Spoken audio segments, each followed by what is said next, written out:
Chapter 1 સંખ્યા પદ્ધતિ. બરોબર. ચેપ્ટરનું જે નામ છે એના ઉપરથી જ ખબર પડી જાય કે આ ચેપ્ટરની અંદર આપણે શું ભણવાનું છે.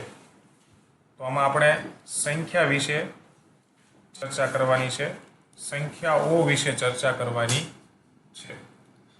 એ સંખ્યાઓ કેટલા પ્રકારની હોય અને કયા કયા પ્રકારની સંખ્યાઓને કયા કયા નામે ઓળખવામાં આવે એની આપણે વાત કરવાની છે. સૌથી પહેલો જે સંખ્યાનો પ્રકાર છે એને કહેવાય પ્રાકૃતિક સંખ્યાઓ. ઇંગ્લિશમાં એને કહેવાય નેચરલ નંબર્સ. પ્રાકૃતિક સંખ્યાઓમાં 1 થી શરૂ કરી અને અનંત સુધીની સંખ્યાઓનો સમાવેશ થાય છે. પ્રાકૃતિક સંખ્યાઓમાં 1 થી શરૂ કરી અને અનંત સુધીની સંખ્યાઓનો સમાવેશ કરવામાં આવે છે. આપણે કોથળો લઈ અને કોથળાની અંદર 1 થી લઈ અને 2, 3, 4, 5, 6, 7, 8, 9, 10 એમ અબજો ખરબો સુધીની સંખ્યાઓ એમાં ભરતા જઈએ તો એ આખો કોથળો જે ભેગો થયો સંખ્યાઓનો, એ બધી જ સંખ્યાઓને કયા નામે ઓળખવામાં આવે? પ્રાકૃતિક સંખ્યાઓના નામે ઓળખવામાં આવે. બીજો જે પ્રકાર છે એ છે પૂર્ણ સંખ્યાઓ. પૂર્ણ સંખ્યાઓ કોને કહેવાય? તો કે પ્રાકૃતિક સંખ્યાઓનો જે કોથળો હતો એમાં 1 થી શરૂ કરી અને અનંત સુધીની સંખ્યાઓ હતી કે નહીં? બરોબર. પ્રાકૃતિક સંખ્યાઓનો જે કોથળો બનાવ્યો એમાં 1 થી શરૂ કરી અનંત સુધીની સંખ્યાઓ એમાં હતી, પણ એમાં શૂન્ય હતું? શૂન્ય હતું નહીં. જો એ કોથળાની અંદર હું શૂન્યને પણ દાખલ કરી દઉં તો 0 થી અનંત સુધીની સંખ્યાઓ આવી જાય કે ન આવી જાય? એમાં પ્રાકૃતિક સંખ્યાઓના કોથળામાં જો હું શૂન્યને દાખલ કરી દઉં તો અનંત 0 થી લઈ અનંત સુધીની સંખ્યાઓ આવી જાય. બરોબર. તો એ 0 થી લઈ અનંત સુધીની જે સંખ્યાઓ છે એ બધી જ સંખ્યાઓને પૂર્ણ સંખ્યાઓ પણ કહેવાય. કેવી સંખ્યા કહેવાય? પૂર્ણ સંખ્યા પણ કહેવાય. એટલે તમે સમજો કે 1 થી અનંત સુધીની હતી એને આપણે કેવી કહેતા હતા? પ્રાકૃતિક કહેતા હતા કે નહીં? બરોબર. પછી આની અંદર શૂન્ય ઉમેરી દીધું એટલે 0 થી લઈ અનંત સુધીની આવી ગઈ. હે? તો આ જે 1 થી અનંત સુધીની છે એ પૂર્ણ સંખ્યામાં પણ ન આવી ગઈ, ખાલી એક શૂન્ય અલગ રહ્યું. બેયમાં આપણે સમાન જોવા જઈએ તો બેયમાં 1 થી અનંત સુધીની સંખ્યાઓ સમાન નહીં રહી, ખાલી શૂન્ય જ એક અલગ પડે છે. સમજાય છે હું કહું છું? હું કહું છું કે પ્રાકૃતિક સંખ્યાઓ લીધી તો એમાં 1 થી લઈ અનંત સુધીની સંખ્યાઓ હતી કે નહોતી? પૂર્ણ સંખ્યાઓની વાત કરી તો શૂન્ય આવ્યું, બાકી 1 થી લઈને અનંત આમાંય નથી આવતી પૂર્ણમાં. આ પ્રાકૃતિક છે, આ પૂર્ણ છે. તો આમાં 1 થી અનંત છે અને પૂર્ણમાં 1 થી અનંતનો તો સમાવેશ થઈ જ ગયો છે ને, કેમ કે હું 0 થી અનંત કહું તો એની અંદર 1 થી અનંત તો એની મેળે આવી ગઈ કે ન આવી ગઈ? ખાલી એક શૂન્ય અલગ રહ્યું, કેમ કે એ શૂન્ય આમાં નથી, આમાં જોડવાનું છે. બરોબર. એટલે 1 થી લઈ અનંત સુધીની સંખ્યાનું પ્રાકૃતિક તો કહી જ શકું, પણ સાથે પૂર્ણ પણ ન કહી શકું. પૂર્ણ કહી શકું કે ન કહી શકું? કેમ કે બેયમાં સામાન્ય સંખ્યાઓ તમે જુઓ 1 થી અનંત સુધી તો બેયમાં છે. બરોબર. તો 1 થી અનંત સુધીની સંખ્યાને પ્રાકૃતિકે કહી શકું અને પૂર્ણ પણ કહી શકું, પણ એક શૂન્ય જે છે ને એ આમાં અલગ પડે છે. એ પૂર્ણમાં છે પણ પ્રાકૃતિકમાં નથી. એટલે જે શૂન્ય છે એને હું પૂર્ણ સંખ્યા કહી શકું પણ પ્રાકૃતિક સંખ્યા કહી શકું નહીં. આ જે મુદ્દો છે ને સમજવાનો છે કે બંનેમાં સામાન્ય શું છે. તો સમજાય? ખબર પડી પૂર્ણ સંખ્યા અને પ્રાકૃતિક સંખ્યાની? ત્રીજો જે છે એ છે પૂર્ણાંક સંખ્યા. હવે પૂર્ણાંક સંખ્યા કોને કહેવાય? હવે એ પહેલા પ્રાકૃતિક સંખ્યાને n સંજ્ઞાથી દર્શાવવામાં આવે. કઈ સંજ્ઞાથી? n. પૂર્ણ સંખ્યાને ડબલ્યુ સંજ્ઞાથી દર્શાવવામાં આવે. બરોબર, તમે પૂર્ણ સંખ્યા ન લખો ડબલ્યુ લખો તો સામેવાળાને સમજાઈ જાય કે આ પૂર્ણ સંખ્યાની વાત કરે છે. બરોબર, સંજ્ઞા તરીકે ડબલ્યુ નો ઉપયોગ કર્યો. પૂર્ણાંક સંખ્યા, બરોબર. હવે જો 1 થી લઈ અને અનંત સુધીની આપણે પહેલા વાત કરી. કઈ કહેવાય? n એટલે પ્રાકૃતિક. પછી આની અંદર શૂન્ય ઉમેરી દીધું, 1 થી અનંત, તો એની મેળે આવી ગઈ કે ન આવી ગઈ? તો કઈ થઈ ગઈ? પૂર્ણ. કઈ થઈ ગઈ? પૂર્ણ. હવે શૂન્ય છે અને 1 થી આ બાજુ અનંત છે કે નહીં? હવે શૂન્યની બે બાજુ છે, એક આ બાજુ છે ડાબી અને એક છે જમણી. બરોબર, શૂન્યથી લઈ શૂન્યની જમણી બાજુ જાઓ તો શૂન્ય પછી કોણ આવે? 1, 2, 3, 4, 5 એમ અનંત સુધીની સંખ્યાઓ આવે. એવી રીતે જો એની ડાબી બાજુ જાઓ તો -1, -2, -3, -4, -5 એમ માઇનસ વાળી અનંત સુધીની સંખ્યાઓ આવે. બરોબર, તો આ જે સંખ્યાઓ માઇનસ વાળી છે એને ગણિતની ભાષામાં ઋણ સંખ્યા કહેવાય. કેવી કહેવાય? ઋણ સંખ્યા. અને શૂન્યની જે જમણી બાજુ જે છે કોઈ પણ નિશાની વગરની સંખ્યા એને ધન સંખ્યા કહેવાય. કેવી સંખ્યા કહેવાય? ધન સંખ્યાઓ કહેવાય. હવે ધન સંખ્યાઓ જે છે એની આગળ કોઈ નિશાની નથી તો કઈ નિશાની માનવાની? પ્લસની નિશાની માનવાની. બરાબર, હું 2 લખું અથવા +2 લખું, બંનેનો મતલબ કેવો થાય? સરખો જ થાય. સમજાણું? હું +3 લખું અથવા તો 3 લખું, બેયનો મતલબ કેવો થાય? સરખો જ થાય. એટલે શૂન્યની જમણી બાજુ 1 થી લઈ અનંત સુધીની અને શૂન્યની ડાબી બાજુ -1 થી લઈને અનંત સુધીની માઇનસ વાળી સંખ્યાઓ જે છે આ બધી જ સંખ્યાઓ ને કેવી કહેવાય? કેવી સંખ્યા કહેવાય? પૂર્ણાંક સંખ્યા કહેવાય. કેવી કહેવાય? પૂર્ણાંક સંખ્યા કહેવાય. હવે જો, હવે આમાં તમે કોમન કાઢો તો 1 થી અનંત આમાં આવી ગઈ કે ન આવી ગઈ? 1 થી અનંત જો આનું આવી ગયું, આમાં આ કે નો આવી ગયા સંખ્યા બધી. પછી ડબલ્યુ પૂર્ણ સંખ્યાઓ છે એ બધી આવી ગઈ. જો શૂન્યનો સમાવેશ આમાં થાય છે કે નહીં? માઇનસ વાળી સંખ્યાઓનો સમાવેશ થતો નથી. આ એક અલગ, આની અંદર પ્લસ થઈ નવી આવી.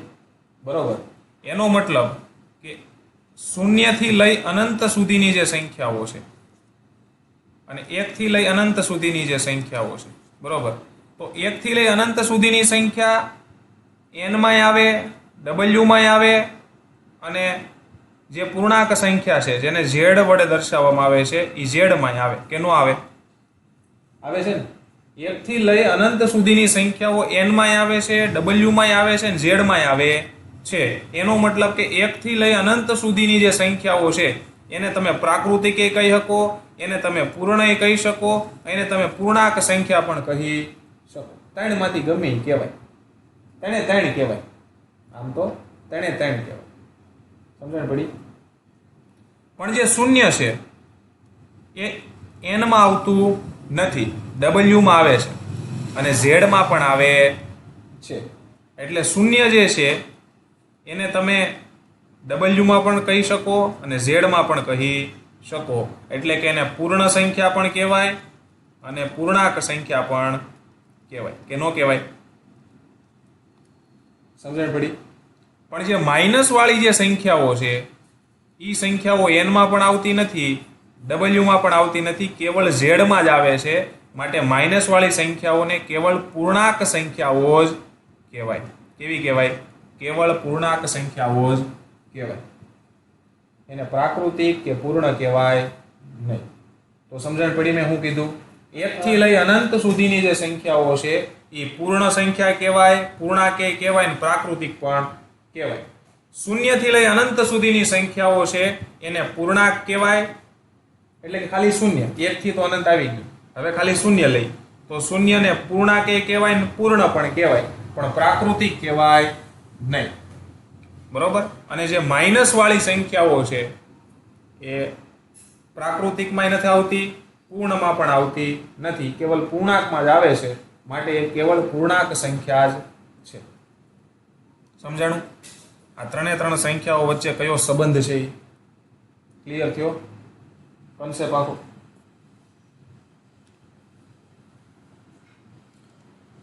હવે ચોથી જે પ્રકાર છે એ છે સમય સંખ્યા. કેવી સંખ્યા? સમય સંખ્યા. તો સમય સંખ્યા કોને કહેવાય? તો એની જે વ્યાખ્યા છે, જો કોઈ સંખ્યા આર ને, બરાબર, આ જે આર છે ને સિમ્બોલ છે. શું છે? સિમ્બોલ, એક સંજ્ઞા આપી. આર ની જગ્યાએ તમે કોઈ પણ સંખ્યા લ્યો. જો કોઈ સંખ્યા આર ને, એટલે અહીંયા હું એક સંખ્યા લઉં, જેમ કે 5 લઉં, ચાલો 5 લઉં ને પીના છેદમાં ક્યુ સ્વરૂપમાં લખી શકાય. હવે 5 ને હું જે છે એ પીના છેદમાં ક્યુ સ્વરૂપમાં લખી શકું?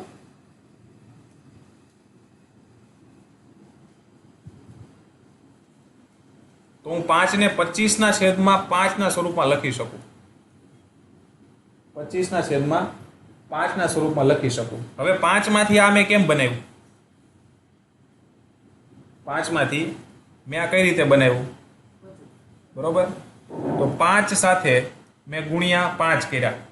5 સાથે મેં ગુણ્યા કેટલા કર્યા? 5 કર્યા. એટલે મને કેટલા મળ્યા? 25. અને જેટલા ગુણ્યા મેં કર્યા એ મેં ક્યાં જવા દીધા? છેદમાં. સમજો મેં આ કેમ બનાવ્યું? બરોબર, 5 સાથે મેં ગુણ્યા 5 કર્યા, તો ગુણ્યા 5 કરવાથી મને જે જવાબ મળ્યો એ મેં અંશમાં જવા દીધો. ક્યાં જવા દીધો? અંશમાં. ઉપર હોય ને એને અંશ કહેવાય. અને જેટલો ગુણાકાર કર્યો એને મેં ક્યાં જવા દીધો? છેદમાં. નીચે હોય એને શું કહેવાય? છેદ કહેવાય. તો બની ગયું 25 ના છેદમાં 5. હવે આને મારે સાબિત કરવું હોય તો હું શું કરું? તો કે આના હું છેદ ઉડાડી દઉં. 5 5 25, તો 5 મળી ગયો કે નહીં? 5 આવી ગયો કે નહીં? આજે 5 લીધો તો આવી ગયો આના ઉપરથી. તો હું 5 લખી શકું અને 25 ના છેદમાં 5 લખી શકું. એનો મતલબ કે મેં કોઈ સંખ્યા આર લીધી, એ આર ને હું પી ના છેદમાં ક્યુ સ્વરૂપમાં લખી શકો કે ન લખી શકો? લખી શકો, કેમ કે પી પણ કોઈ સંખ્યા છે અને ક્યુ પણ કોઈ સંખ્યા હોઈ શકે. તો જો કોઈ સંખ્યા આર ને તમે પી ના છેદમાં ક્યુ સ્વરૂપમાં લખી શકો, તો હું લખી શકો 5 ને. જ્યાં પી અને ક્યુ પૂર્ણાંક હોવા જોઈએ. કેવા હોવા જોઈએ? પૂર્ણાંક. એટલે કે પી અને ક્યુ માં જે સંખ્યા આવે છે એ સંખ્યા પૂર્ણાંક હોવી જોઈએ. કેવી? પૂર્ણાંક. હવે પૂર્ણાંકમાં કોણ આવે? તો કે શૂન્ય આવે, ધન સંખ્યાઓ આવે, ઋણ આવે. એટલે આ 3 માંથી કોઈ પણ સંખ્યા હોવી જોઈએ. કોઈ પણ સંખ્યા હાલે પી અને ક્યુ માં. બરોબર, તો જો આપણે 25 છે અને 5 છે, 25 એ પૂર્ણાંકમાં આવે કે ન આવે? 25 પૂર્ણાંક સંખ્યા કહેવાય, 5 પણ પૂર્ણાંક સંખ્યા કહેવાય. બરોબર, હવે આગળ જોઈએ તો અહીંયા સુધીની આપણી જે કે વ્યાખ્યા હતી એ લાગુ થઈ. હવે શું કહે છે? ક્યુ શૂન્યતર હોય. ક્યુ કેવો હોવો જોઈએ? શૂન્યતર હોવો જોઈએ. શૂન્યતર એટલે શૂન્ય સિવાયનો. એટલે ક્યુમાં જે સંખ્યા આવે છે, એટલે કે છેદમાં જે સંખ્યા આવે છે એ શૂન્ય સિવાયનું હોવું જોઈએ. કેવું હોવું જોઈએ? શૂન્ય સિવાયનું હોવું જોઈએ. તો ક્યુ ને તમે જુઓ, ક્યુ એટલે કે છેદ 5 એ શૂન્ય છે નહીં, શૂન્ય સિવાયની સંખ્યા છે ને. એનો મતલબ કે આ પણ નિયમ આપણે લાગુ પડ્યો. તો આર ને સમય સંખ્યા કહેવાય. તો આર ને સમય સંખ્યા કહેવાય. તો જે 5 છે એ 5 ને હું 25 ના છેદમાં 5 ના સ્વરૂપમાં લખી શકું છું. હા.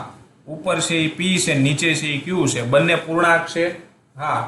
ક્યુ જે છે એટલે કે છેદ જે છે એ શૂન્ય સિવાયની સંખ્યા હોવી જોઈએ. તો શૂન્ય સિવાયની છે શૂન્ય સિવાયની. હા, એનો મતલબ કે 5 કેવી સંખ્યા છે? સમય સંખ્યા છે. 5 કેવી સંખ્યા છે?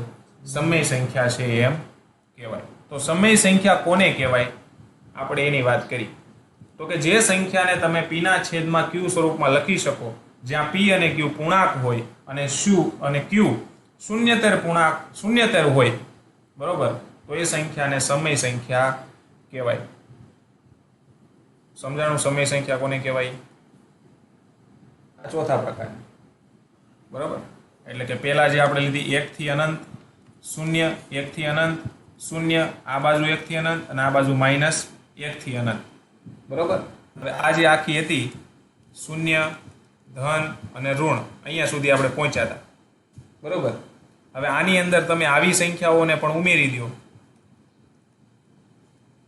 સમય સંખ્યાને પણ તમારે આમાં ઉમેરી દેવાની થાય. બરોબર. તો આ જે છે પૂર્ણાંક સંખ્યા, એમાંથી એવી સંખ્યાઓ લેવાની કે જે સંખ્યાને તમે પીના છેદમાં ક્યુ સ્વરૂપમાં લખી શકો. એ બધી સંખ્યાઓ કેવી થઈ જાય? સમય સંખ્યા કહેવાય. સમજાણું? હવે સમય જે સંખ્યા છે એને ક્યુ ના સ્વરૂપમાં દર્શાવાય. કયા સ્વરૂપમાં દર્શાવાય? ક્યુ ના સ્વરૂપમાં. એને જે સિમ્બોલ આપ્યો એ કયો આપ્યો? ક્યુ એને સિમ્બોલ આપ્યો.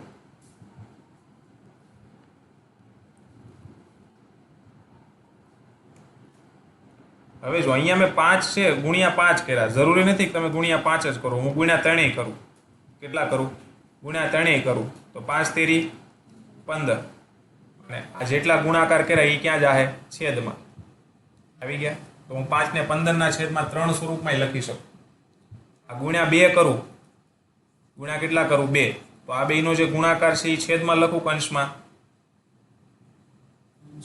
અંશમાં. 5 દુ 10. અને જેટલો ગુણાકાર કર્યો એ ક્યાં જાહે? છેદમાં. એટલે 2. આવી રીતે કોઈ પણ સંખ્યાને તમે પી ના છેદમાં ક્યુ સ્વરૂપમાં લખી શકો. કોઈ પણ ને એટલે કે જેને લખાતું હોય ને જ લખાય. બધી સંખ્યાઓ લખાતી નથી. જેને લખાય એ સમય કહેવાય.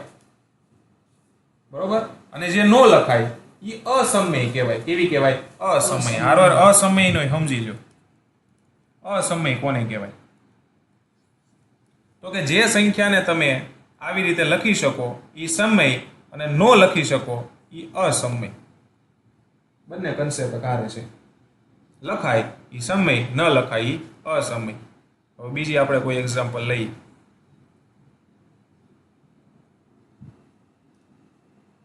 હું 3 લઉં. હવે 3 ને મારે પી ના છેદમાં ક્યુ સ્વરૂપમાં લખવું છે. તો 3 હારે કોઈ પણ નો ગુણાકાર કરો. હું 4 નો લઉં. તો આ બે નો ગુણાકાર ક્યાં લખાશે? અંશમાં. તો 3 ચોક 12. અને જે ગુણાકાર કર્યો એ ક્યાં જાહે? છેદમાં. તો છેદમાં કેટલા લખું? 4. તો 3 ને હું 12 ના છેદમાં 4 સ્વરૂપમાં લખી શકું. હવે ઉપલો હોય એ પી હોય, નીચે હોય ક્યુ હોય. હવે પી અને ક્યુ બંને પૂર્ણાંક છે. 12 અને 4 બંને પૂર્ણાંક સંખ્યા કહેવાય કે ન કહેવાય? કહેવાય. બરોબર. અને ક્યુ છે એ શૂન્ય સિવાય નો હોવો જોઈએ. તો 4 છે, ક્યુ છે એ શૂન્ય છે નહીં, શૂન્ય સિવાયની સંખ્યા છે. એનો મતલબ કે 3 જે છે એને સમય સંખ્યા કહેવાય. કેવી કહેવાય? સમય સંખ્યા કહેવાય. અને જે સમય ન હોય એને કેવી કહેવાય? અસમય કહેવાય. તો હવે આવડી જાય કોઈ પણ સંખ્યાને પી ના છેદમાં ક્યુ સ્વરૂપમાં લખતા.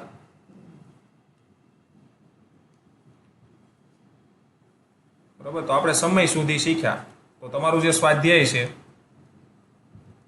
એ સ્વાધ્યાયનો 1.1 એનો ચોથો પ્રશ્ન, ઉપરની જે કાંઈ સામગ્રી શીખ્યા એના આધારે ચોથો પ્રશ્ન સોલ્વ થાય. ચલો, નીચેના વિધાનો સત્ય છે કે અસત્ય કારણ સહિત ઉત્તર આપવાનું છે. સાચું ખોટું તો કહેવાનું છે પણ સાથે શું આપવાનું છે? કારણે આપવાનું છે. દરેક પ્રાકૃતિક સંખ્યા પૂર્ણ સંખ્યા છે. શું કહે છે? દરેક પ્રાકૃતિક સંખ્યા પૂર્ણ સંખ્યા છે. તો આપણે પહેલા જ કીધું કે n અને w ની વાત છે. અહીંયા પ્રાકૃતિક એટલે શું થાય? n. અને પૂર્ણ એટલે શું થાય? w. હવે n માં 1 થી અનંત આવે અને w માં 0 અને 1 થી અનંત આવે. તો પ્રાકૃતિક સંખ્યા જે છે એ બધી પૂર્ણમાં ન આવી ગઈ? આવી ગઈ. હે, પ્રાકૃતિક સંખ્યા જેટલી હતી બધી પૂર્ણમાં ન આવી ગઈ? સમાઈ ગઈ ને? તો દરેક પ્રાકૃતિક સંખ્યાને હું પૂર્ણ ન કહી શકું? કહી શકાય. એટલે વિધાન કેવું છે? સત્ય છે. વિધાન કેવું છે? સત્ય છે. બરોબર. અને વિધાન સત્ય છે. તમારે કારણ દર્શાવવું હોય તો કારણ શું છે? તો કે પૂર્ણ સંખ્યાના સંગ્રહમાં બધી જ પ્રાકૃતિક સંખ્યાઓનો સમાવેશ થઈ જાય છે. માટે વિધાન કેવું છે? સત્ય છે. બીજો પ્રશ્ન, દરેક પૂર્ણાંક એ પૂર્ણ સંખ્યા છે.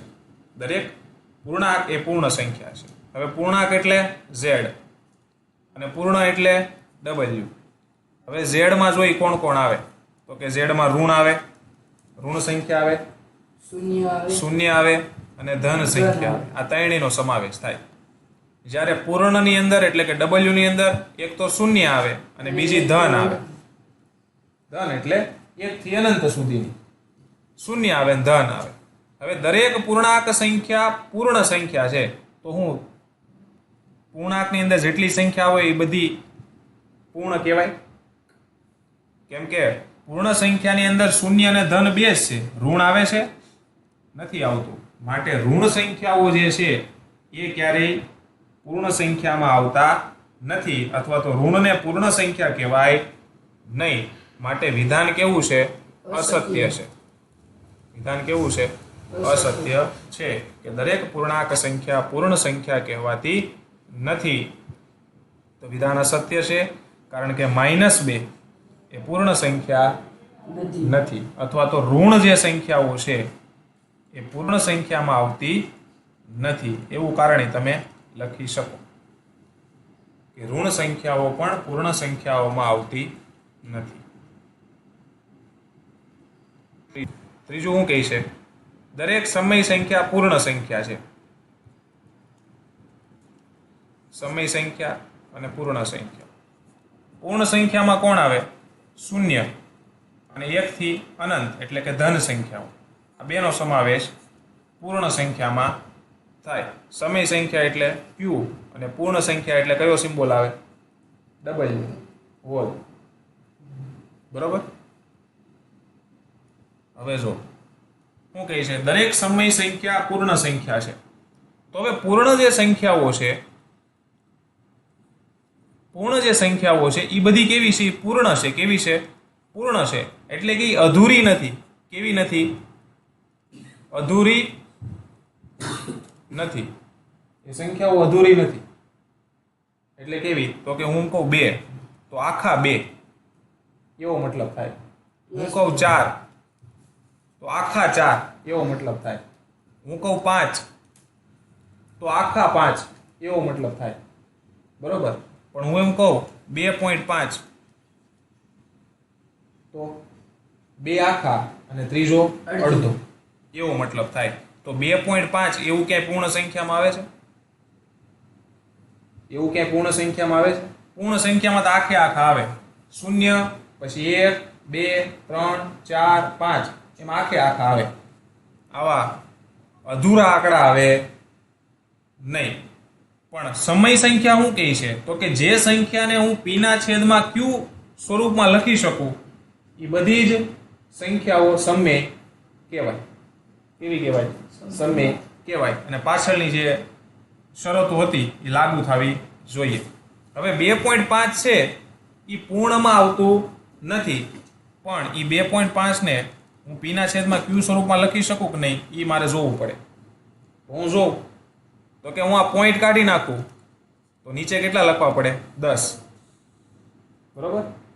25 આ 2.5 છે ને અહીંથી પોઈન્ટ કાઢી નાખું તો પોઈન્ટ પછી કેટલા આંકડા છે? એક આંકડો છે એટલે નીચે એક શૂન્ય મૂકવાનું અને આગળ એકડો અને ઉપરથી પોઈન્ટ નીકળી જાય.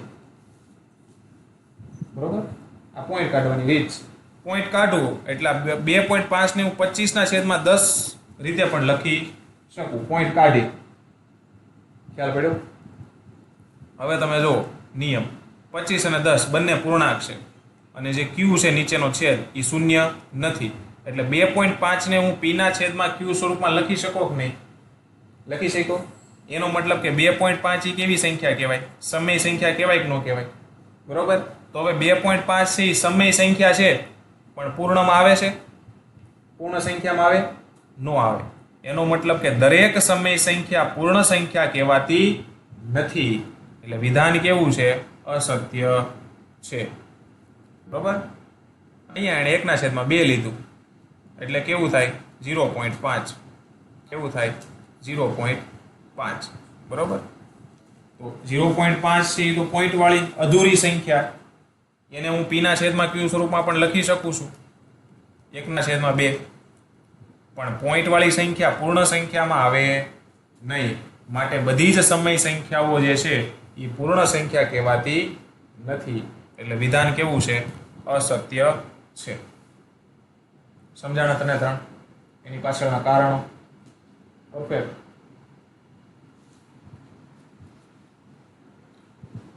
સ્વાધ્યાય 1.1 નો પહેલો સવાલ.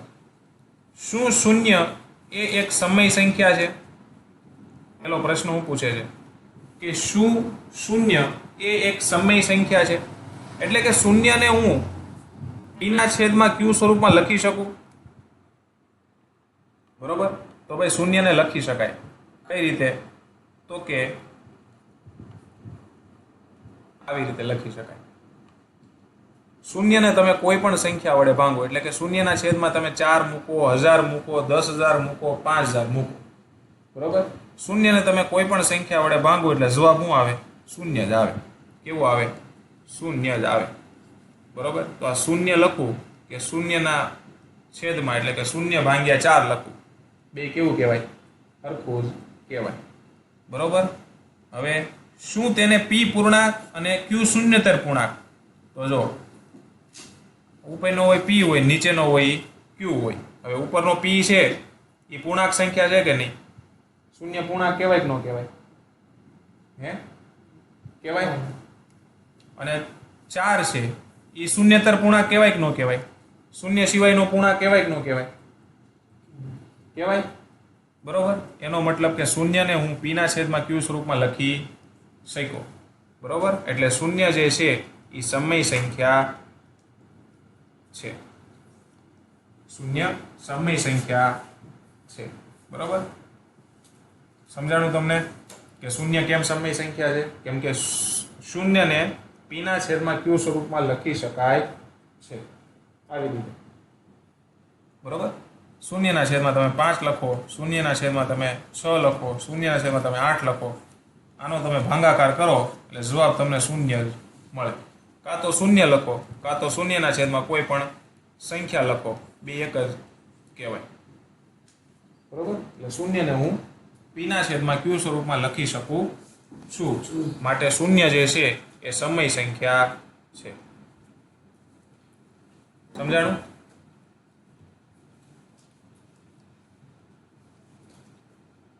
બીજો પ્રશ્ન. 3 અને 4 વચ્ચેની 6 સમય સંખ્યાઓ શોધો. કેટલી શોધવાની છે? 6 સમય સંખ્યાઓ શોધવાની છે 3 અને 4 વચ્ચે. હવે જ્યારે કોઈ પણ, હવે જો આ બંને કેવી સંખ્યાઓ છે? પૂર્ણ સંખ્યાઓ કહેવાય ને પૂર્ણાંકે કહેવાય. કહેવાય કે ન કહેવાય? 3 છે એ પૂર્ણ ન કહેવાય? પૂર્ણાંક ન કહેવાય? પ્રાકૃતિક ન કહેવાય? તને 3 કહેવાય. હવે જ્યારે તમને આવી પૂર્ણ સંખ્યાઓ આપેલી હોય, બરોબર, અને વચ્ચે તમને સમય સંખ્યાઓ શોધવાનું કહે, ત્યારે શું કરવાનું? તો કે જેટલી સમય સંખ્યાઓ શોધવાની કીધી છે એમાં 1 ઉમેરી દેવાનું. કેટલા ઉમેરવાના? 1. કેટલા થાય? 7. એ ક્યાં લખવાના? છેદમાં. ક્યાં લખવાના? છેદમાં. ક્યાં લખવાના? છેદમાં. બરોબર. હવે ઈ પહેલા તમે એક વસ્તુ સમજો.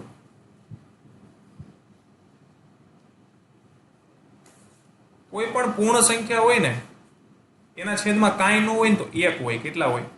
1 હોય. આ હંમેશા યાદ રાખવાનું. બરોબર. હું કોઈ પણ સંખ્યાને, આ 3 છે ને, તો એને કેમ +3 લખી શકું, એમ આ 3 ને હું આવી રીતે લખી શકું. 3 ના છેદમાં 1. બેનો મતલબ કેવો થાય? સરખો જ થાય. બરોબર. સરખો જ થાય.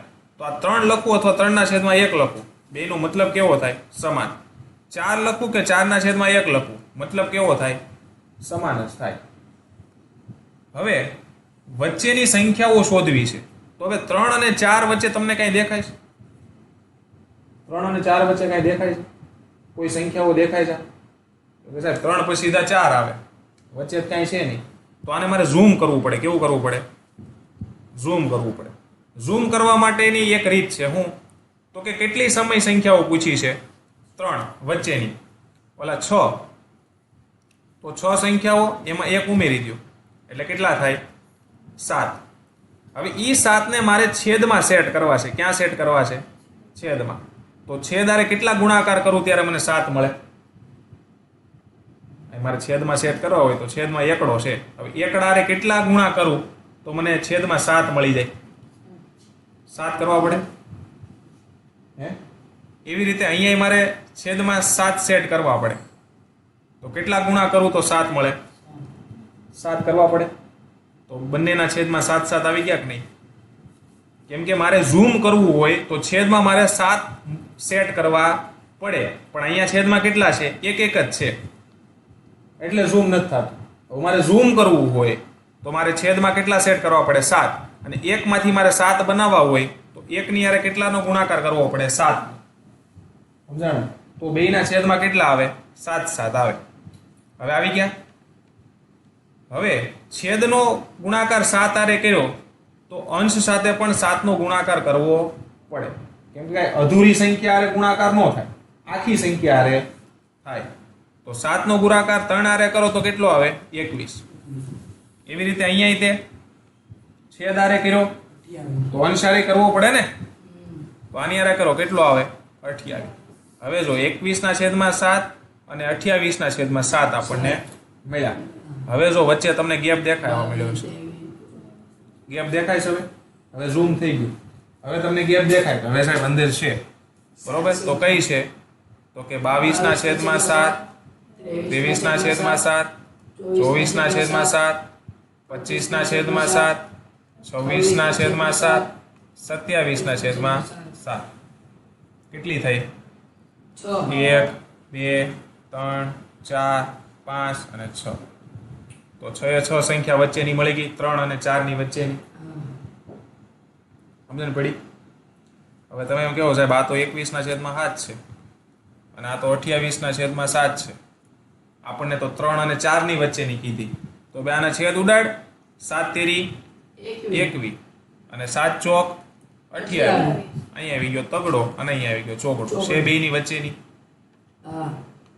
તો સાબિત થાય કે નહીં કે બેયની વચ્ચેની જ છે? તો મળી જાય કે ન મળી જાય? તો આવા દાખલા છે તમારે આવા પ્રકારે ગણવા પડે જ્યારે પૂર્ણ સંખ્યાઓ આપી હોય અને વચ્ચે તમારે ઝૂમ કરી અને સંખ્યાઓ કાઢવી હોય તો આવી રીતે નીકળે. આવડે? આ જે છે ને મુદ્દો એ સમજવાનો છે કે કોઈ પણ પૂર્ણ સંખ્યાને અંશ અને છેદમાં આવી રીતે પણ લખી શકાય. 3 ના છેદમાં 1. કેમ કે જે સંખ્યાના છેદમાં કાંઈ ન હોય એ સંખ્યાના છેદમાં 1 તો હોય ને હોય. સમજાણું?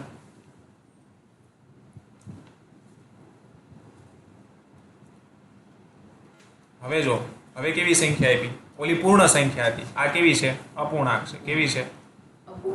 અપૂર્ણાંક સંખ્યા છે. હવે જો 3 ના છેદમાં 5 છે અને 4 ના છેદમાં 5 છે અને વચ્ચેની 5 સમય સંખ્યાઓ શોધવાની કીધી. કેટલી શોધવાની કીધી? 5. બરોબર છે?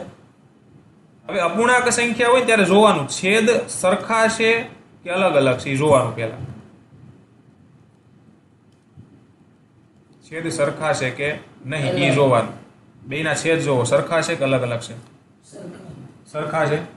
અને જ્યારે સરખા હોય બરોબર ત્યારે શું કરવાનું? તો કે કેટલી પૂછી છે? 5 પૂછી છે. તો ઉપર અને નીચે બે બાજુ 5 5 નો ગુણાકાર કરી દેવાનો. કેટલાનો કરવાનો? 5 5 નો કરી દેવાનો. જેટલી પૂછી હોય એટલાનો ગુણાકાર કરી દેવાનો. બરોબર? તો કેટલા થાય? 15. ઉપરનો ગુણાકાર કરો 15 25. પછી અહીંયા 20 ના છેદમાં 25. બરોબર? વચ્ચે કઈ આવે? 16 ના છેદમાં 25, 17 ના છેદમાં 25, 18 ના છેદમાં 25, 19 ના છેદમાં 25. 4 જ મળી ભાઈ. આ તો કેટલી મળી? 4 જ મળી. વચ્ચેની પૂછી છે. એક વસ્તુ હંમેશા યાદ રાખજો કે જ્યારે વચ્ચેનું પૂછવું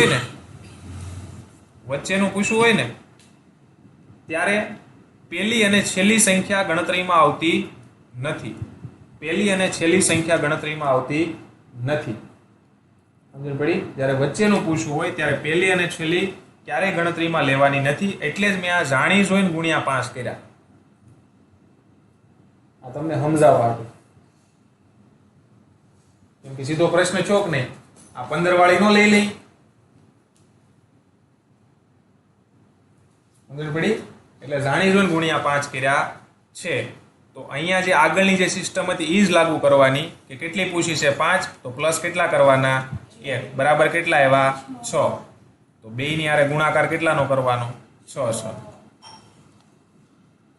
સમજાણ? હવે કરો 6 તેરી 18 અને 5 6 30, 6 ચોક 24 અને અહીંયા 30. હવે તમે ગણો, બરોબર?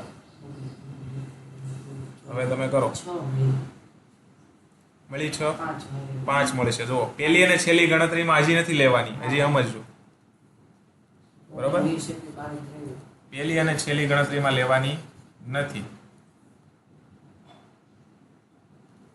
તો 18 છે, પછી આવશે 19/30, 20/30, 31/30, 32/30, પછી 33/30, અચ્છા 20 છે ને 21, 22, 23, પછી 24/30. તો એ કાંઈ લેવાની થાય?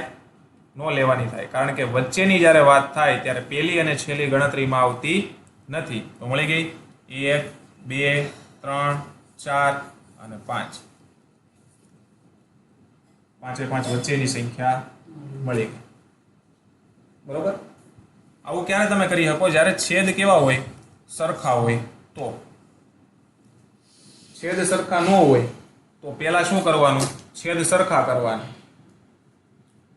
પહેલા છેદ સરખા કરવાના અને પછી તમારે આ જ પ્રકારની વ્યવસ્થા આગળ વધારવાની. જ્યારે અપૂર્ણાંક આપેલા હોય અને વચ્ચેની સંખ્યાઓ સમય સંખ્યાઓ પૂછી હોય ત્યારે છેદ સરખા કરવાના. પછી કેટલી પૂછી છે એના પ્લસ કેટલા કરવાના 1. જે સંખ્યા આવે એ ઉપર નીચે બે બાજુ ગુણી દેવાનું, એટલે કામ થઈ જાય, બરોબર? એક આ રીત છે, એક તમે આવી રીતે કરી શકો. બીજી જે ઝૂમ કરવાની રીત છે એ છે 0 વાળી. હવે આની નાની વચ્ચે આપણને કાંઈ નથી દેખાતું, બરોબર? અને આવું ક્યારે થાય? જ્યારે છેદ સરખા હોય ત્યારે જ. જ્યારે છેદ સરખા હોય ત્યારે જ કરી આપશો, બરોબર? બેની પાછળ 0 મૂકી દો. હવે જો બે વચ્ચે દેખાય છે 10 સંખ્યાઓ તમને દેખાય. હવે 0 મૂકીને મેં કાંઈ નવું નથી કર્યું, ઉપર નીચે 10 10 થી ગુણાકાર કર્યો. કેટલા તો કર્યો? 10 10 થી. હવે અહીંયા તમે 5 હતી તો 5 માં મેં +1 કર્યો એટલે 6 આવ્યા. એટલે કે ઉપર અને નીચે એવું જરૂરી નથી કે 5 માં 1 પ્લસ કરીને જ ગુણાકાર કરવાનો. 5 માં +1 કરીને જ ગુણાકાર કરવાનો એવો કોઈ નિયમ નથી. પણ તમારે જો વચ્ચે 5 સંખ્યાઓ જોતી હોય તો 5 થી વધુ સંખ્યાનો ગુણાકાર તમારે ઉપર નીચે કરવો પડે, તો જ તમને વચ્ચે 5 થી વધુ સંખ્યાઓ મળે. સમજાય છે? 5 થી વધુ સંખ્યાઓ તમને તો જ મળે, નકર મળે નહીં, બરોબર? આગળનો જે દાખલો હતો આમાં કે ભાઈ 6 + 1 કરો અને નીચે 7 ગોઠવવાના, તો 6 + 1 કરવાનો એવો કોઈ નિયમ નથી. પણ જેટલી સંખ્યાઓ વચ્ચે જોતી હોય એની કરતા વધારે સંખ્યાઓ છેદમાં લેવાની. 6 લીધી તો હું 8 કરી શકું, 9 કરી શકું, પણ 5 કે 4 સેટ કરી શકું નહીં, તો મને સંખ્યા મળે નહીં. કેમ કે મારે ઝૂમ કેટલું કરવું છે? તો કે 6 સંખ્યાઓ અથવા એનાથી વધારે સંખ્યાઓ મળે ને એટલું મારે ઝૂમ કરવું છે. સમજણ પડી? તો મને આ 6 સંખ્યાઓ પૂછી છે તો હું 4 કે 5 લઈને ચાલી શકું નહીં, હું 6 લઈને ચાલી શકું નહીં. કેમ કે જો 6 લઈને ચાલુ તો વચ્ચે મને કેટલી મળે? 5 જ મળે. 5 જ ઝૂમ થાય. એટલે મારે ઝૂમ કરવા માટે 6 થી વધુ જ સંખ્યા નીચે ગોઠવવી પડે. પણ આપણે 6 + 1 કામ કરવી છે કે ભાઈ આપણને જેટલી જોતી છે એટલી જ મળે. એટલે સમજાણું? જેટલી સંખ્યા આપણે જોતી છે ને એટલી જ સંખ્યા મળે એટલે આપણે 6 + 1 કરી છીએ. જેટલી સંખ્યા પૂછી એમાં +1 કરી નીચે લઈ છીએ. સમજણ પડી? એટલે આપણે 6 + 1 કરીએ છીએ. બાકી તમે 6 + 3 કરો, 7 કરો, 8 કરો, મજા આવે એટલી કરી શકો. અને પછી વચ્ચે તમારે જેટલી જોતી છે એટલી તમે લઈ લો. બરોબર. અહીંયા જો મેં ગુણ્યા 10 કર્યા. કેટલા કર્યા? ગુણ્યા 10 કર્યા. તો અહીંયા જે મેં સંખ્યા લીધી જો મારે લેવી છે કેટલી? 5. તો 5 થી મોટી છે ને 10 તો, એટલે મને વચ્ચે મળશે. તો મને વચ્ચે 31 થી લઈને 39 સુધીની સંખ્યા મળશે. મારે જોતી કેટલી? 5. તો એમાંથી હું 5 કાઢી લઉં તો મળે કે ન મળે? સમજણ પડે છે? એટલે આ કોઈ ફિક્સ નથી કે આમ જ કરવાનું. એની પાછળનું તમને મેં કન્સેપ્ટ સમજાવ્યું કે હું કામ આવું કરીએ છીએ આપણે. પ્લસ હું કામ 1 કર્યો? કેમ કે ઝૂમ કરવું છે. તો ઝૂમ કરવા માટે જેટલી જોઈ એની કરતાં વધારે મારે ગોઠવવું પડે તો જ થાય, નકર થાય નહીં. તો આવડે?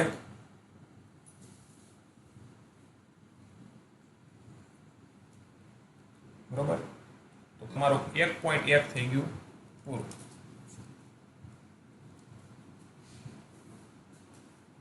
બરોબર. હજી એક આપણે એક સંખ્યા લઈ અને આવી રીતે ગોઠવવાની ટ્રાય કરી વચ્ચેની. તો આપણો જે કન્સેપ્ટ છે આને લઈને કમ્પ્લીટ થઈ જાય પૂરું.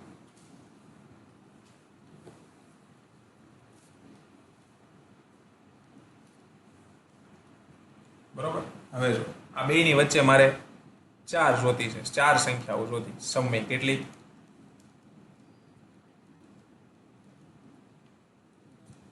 4 સમય સંખ્યાઓ જોતી છે. પેલા શું જોવાનું? છેદ સરખા છે કે નહીં? છે સરખા? નહીં. તો સરખા કરવાના. તો સરખા કરવા માટેનું લસા લેવો પડે. બરોબર. તો 3 પંચા 15, 3 પંચા 15. બરોબર. હવે છેદ સાથે કર્યો તો અંશ સાથે કરવાનું. 5 દુ 10, 3 ચોક 12. આ ધોરણ 6 માં આવતું. છેદ સરખા કઈ રીતે થાય? બરોબર. એટલે આમાં કઈ નવું નથી. વિજ્ઞાન એટલું છે કે અહીંયા 3 પંચા 15 કર્યા. તો અહીંયા મારે 15 લાવવા હોય તો 5 સાથે કેટલાનો ગુણાકાર કરું તો 15 આવે? તો કે 3 નો. સમજણ પડી કે નહીં? બરોબર. હવે જો હવે આવી ગઈ સંખ્યા ઉપર જેવી આવી ગઈ. જો આવી ગઈ ઉપર જેવી. છેદ સરખા અને અંશ અલગ અલગ. કયા? હા બરોબર. હવે જો હરખી આવી ગઈ. હવે મારે જોતી કેટલી છે? 4. કેટલી જોતી છે? 4. તો એમાં પ્લસ કેટલા કરવાના? 1. તો કેટલા આવે? 5. હવે બંને બાજુ હરખા છે તો ગુણ્યા કેટલા કરો? 5. અથવા તો તમે 4 કરતા વધુ કોઈ પણ સંખ્યા લઈને ઉપર નીચે ગુણાકાર કરી શકો. બરોબર. જરૂરી નથી કે 1 કરીને જ કરો. આપણે પહેલા 1 કરીને લઈ. તો 10 ગુણ્યા 5 કરો કેટલા આવે? 50. 15 પંચા 75, 12 પંચા 60, 15 પંચા 75.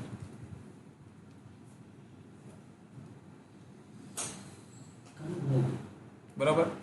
જો હવે જોવો તમે કેટલી મળી? આપણે કેટલી જોતી હતી? 5. અને કેટલી મળી? 9 મળે. 10 નો મળે. કેમ કે પહેલી અને છેલ્લી નો ગણાય, વચ્ચે હોય ને ત્યારે. કેટલી મળી? જો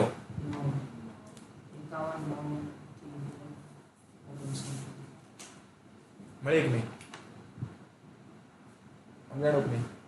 તો આમાં તમે ગમે એ કરો પણ મોટી લેવાની, એટલે વધારે ઝૂમ થાય. 4 અથવા તેનાથી વધારે લેવાની. 4 કરતા ઓછી લેવાની નહીં, અને 4 લેવાની નહીં. કેમ કે ઘણી વખત એવું થાય કે તમે 4 લેવો ને તો તમારું કામ થઈ જાય, પણ બધી જગ્યાએ કામ નહીં થાય. સમજાણું? બધી જગ્યાએ કામ થાય નહીં. એટલે હંમેશા 4 અથવા તો એનાથી મોટી સંખ્યા લઈ અને ઉપર નીચે ગુણાકાર કરવાનો. ક્યારે? છેદ સરખા હોય ત્યારે. તો જો તમને 50 થી લઈને 60 ની વચ્ચેની મળી તો 51/75, 52/75, 53, 54, 55 એમ મળી કે નહીં વચ્ચે? જો એમાંથી કોઈ પણ 4 લઈ લ્યો, તમારો જવાબ આવી ગયો. આવડી જાય. આ હું કામ 4 + 1 કરે છે? આ એનું વિજ્ઞાન છે. 4 + 2 કરો તો જવાબ તો આવે છે, અને 10 કરો તો જવાબ આવે, અને 500 કરો ને તોય જવાબ આવે. જરૂર નથી કે 1 જ કરો. વચ્ચે તમને મજા આવે ઉપાડી લો. પણ આપણે જેટલું જોઈએ છીએ એટલું જ ન કરી, એટલે +1 કરીએ છીએ. એટલે આપણે જોઈએ છીએ નાના દાયરામાં આપણને મળી જાય.